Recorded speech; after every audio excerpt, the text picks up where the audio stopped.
Bonsoir tout le monde, comment allez-vous? Aujourd'hui on se retrouve pour faire une nouvelle vidéo 5 animes à regarder absolument, et cette fois-ci c'est avant 2025 effectivement, parce que 2025 ça arrive à grands pas, hein, ça arrive dans 2-3 semaines, ça arrive quand même assez rapidement, hein, et aujourd'hui je vais vous en conseiller 5 que vous devez absolument regarder tout de suite. N'hésitez pas à aller voir mon ancienne vidéo où je vous présente 5 autres animes à regarder absolument, vous allez voir il y a une très bonne sélection, et là aujourd'hui elle est excellente aussi. Là il y en aura pour tout le monde, du seinen, du shonen, la romance, l'isekai, etc., etc.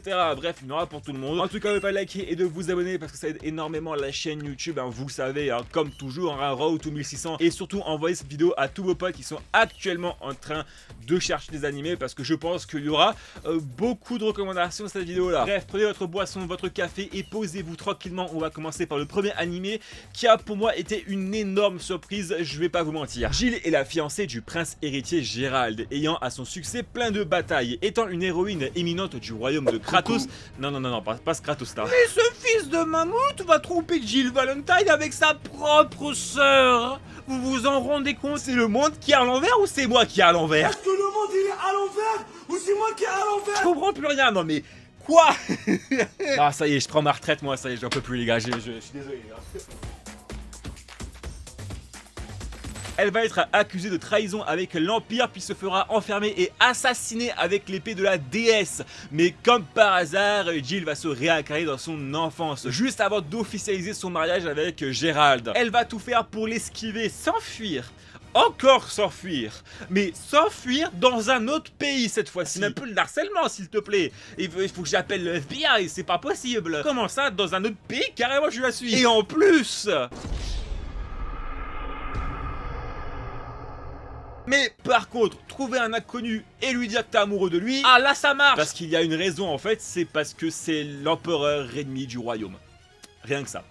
Ah mais on l'entend moins sa grande gueule, hein. Ah là tout de suite ça ferme des bouches. Jill va devoir s'habituer à sa nouvelle vie périlleuse, parce qu'entre un kidnapping et déjouer une révolution, et aussi éviter que son futur mari n'explose pas tout, hein, ouais, ça ne va pas être de tout repos, on va suivre l'évolution de leur couple, de la politique en place, et de voir la guerre avancer et arriver petit à petit. L'anime s'appelle The Do-Over Damsel Conqueror The Dragon Emperor. C'est disponible sur Crunchyroll en VOSTFR, et moi j'ai plutôt bien apprécié, parce que déjà t'as plein d'humour et je trouve que l'anime est super drôle. Rien que la romance entre l'empereur et Jill, c'est très drôle. Alors après c'est un peu bizarre parce que Jill est une gosse et l'empereur est un adulte, enfin je crois, donc bon c'est...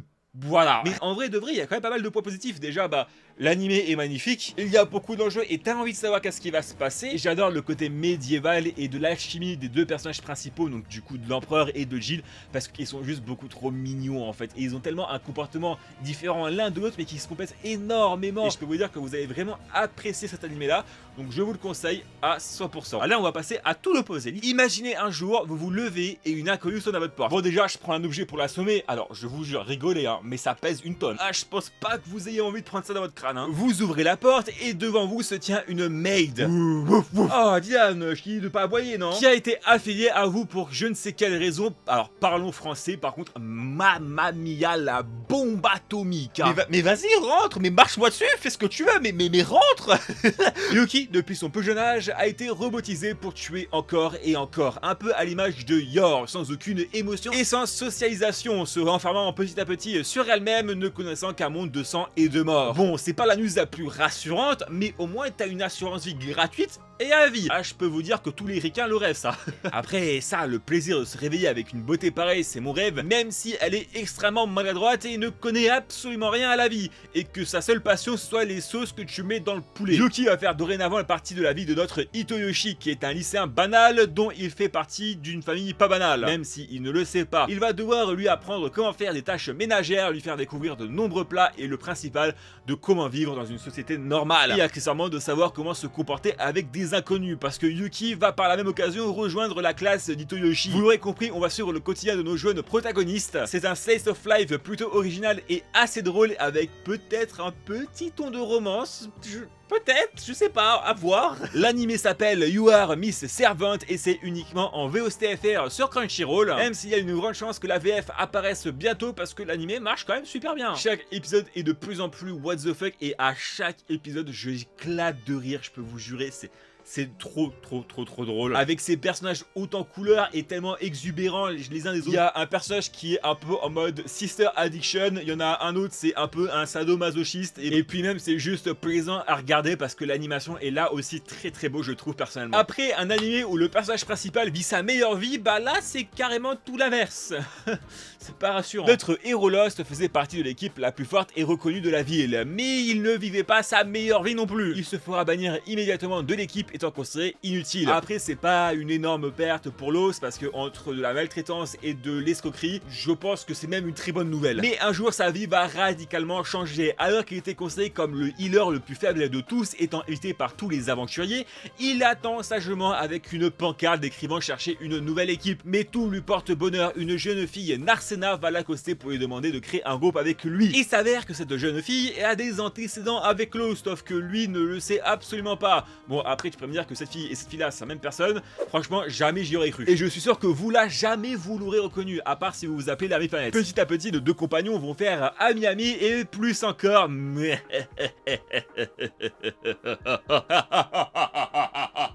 Et nos deux héros vont commencer à faire des quêtes de plus en plus dangereux. Des vérités seront dévoilées, la destruction de certains groupes et la création d'autres, mais ils ne savent pas qu'un grand mystère les guette. Que font des monstres du niveau supérieur dans les étages les plus hauts et que fait ces pylônes mystérieux dans le centre du village? Et quelle est cette fameuse prophétie? L'anime s'appelle The Healer Who Banished From His Party, In Fact The Strongest. Mon accent anglais est catastrophique, mais littéralement. Et c'est disponible sur Crunchyroll. Au début je pensais que l'anime était assez passable et assez moyen, mais au fur et à mesure je me suis attaché au personnage, je me suis vraiment posé comme question qu'est-ce qui va se passer et que sont ces fameux pylônes là. En fait toutes les questions qui se posent eux, bah je me les pose aussi et j'ai vraiment envie de découvrir la suite. Alors j'espère qu'un jour il y a le manga ou la nouvelle qui sort en France, j'espère vraiment parce que pour le coup ça vaut vraiment le coup et je ne regrette absolument pas d'avoir continué cet animé.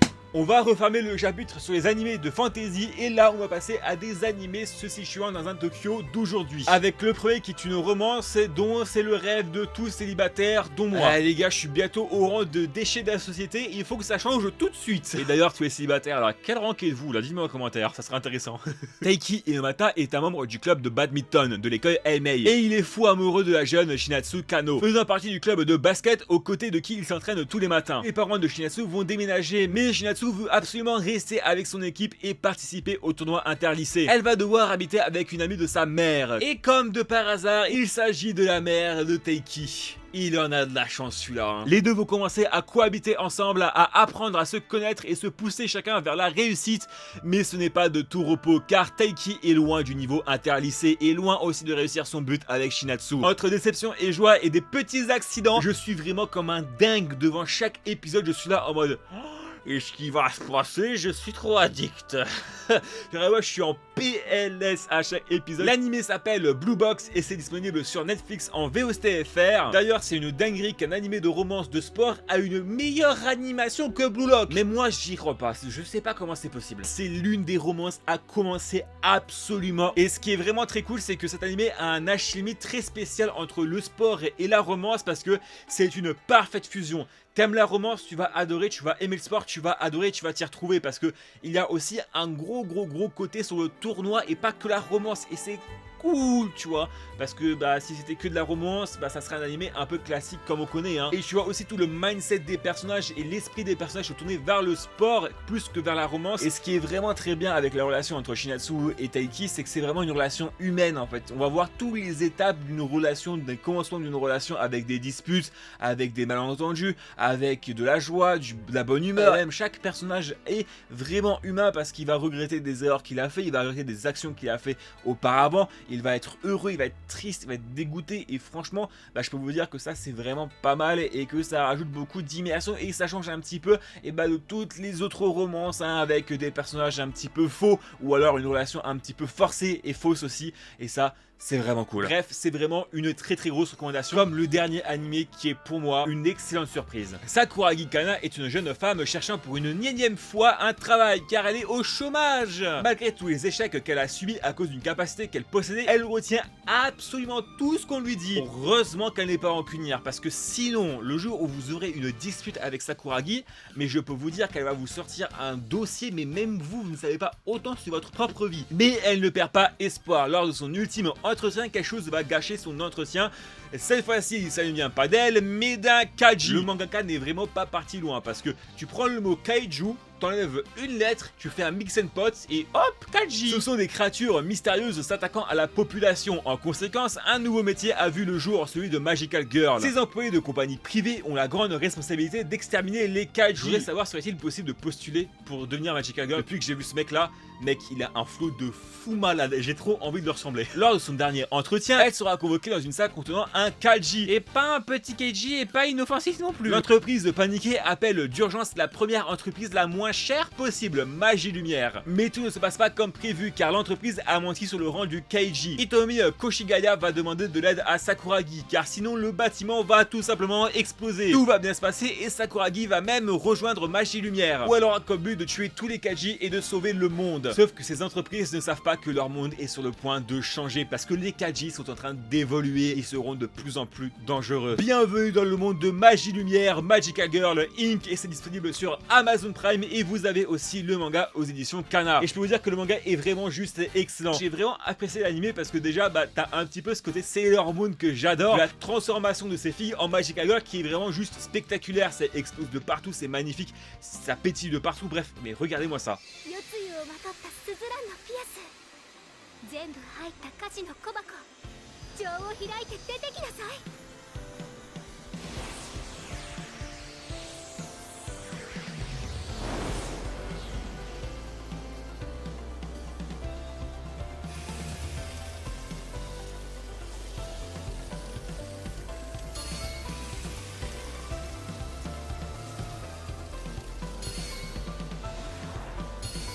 Plus le fait que tu sois dans un Tokyo un petit peu d'aujourd'hui et que ce soit un peu un mode d'entreprise et tout, moi j'aime beaucoup ce côté là et j'ai vraiment envie de savoir qu'est-ce qui va se passer avec Sakuragi et comment le monde va changer avec cette évolution des Kaiji. Bref, je peux que vous recommander. Bon bah voilà, j'espère que cette vidéo vous aura bien plu. Dites-moi en commentaire vous quel est l'anime que vous avez regardé en ce moment et quel est votre préféré de cette saison, c'est très important de le savoir. En tout cas, on se retrouvera pour une prochaine vidéo sur les animés, sur les mangas, sur les jeux vidéo et plein d'autres genres. C'était chez Cadeau, on se retrouve pour une prochaine vidéo. Allez, à plus tout le monde. On se retrouve bientôt en stream sur Twitch.